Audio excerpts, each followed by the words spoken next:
if you will forgive me for using the somewhat pretentious word vocation, which some people might take issue with, but it's kind of how I feel it, and I don't know what a better word might be. If writing is your vocation, you don't get into it.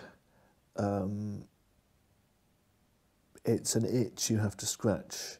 You're unhappy if you don't do it. So, you know what I mean? It's not like gliding or whitewater rafting or ska music. It's already there, kind of in your mental DNA from the beginning. So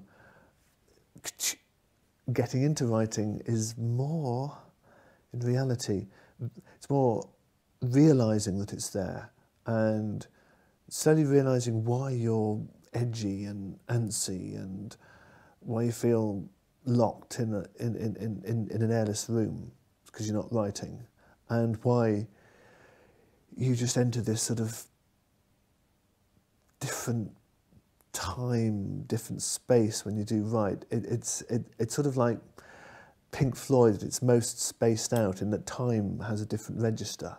It's just, you work on something and you sit down at 2 o'clock in the afternoon, and if it goes well, it's suddenly 8:30 at night, and you have no notion of that time having gone by. But if all has gone well, you might have a couple, 3, 4 maybe, really strong, well-written, meaty scenes that just ring true when you flick them, or sound like good, solid oak wood when you rap them with your knuckles. That is such a good day. You've done something that even your enemies, I mean, they might hate you, they might kind of wish you the most atrocious things, they might wish the most atrocious things to happen to you, but they can't fault what you've done with this work. It's really strong writing, there's nothing wrong with it. When you come to realise the pleasure that gives and the benefits that it has to your mind, your sense of well-being, that gets addictive. You want more of it. So it's a carrot and a stick. The stick of unhappiness if you don't write, and that was a wasted day, didn't get any work done.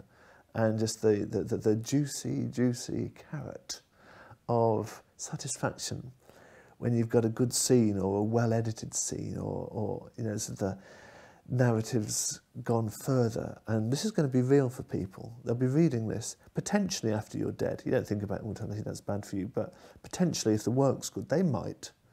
And it will move them, and you're communicating, you're putting words into their mind, and they're real for them. That's quite a thrill. And if writing is your vocation, that's what you respond to.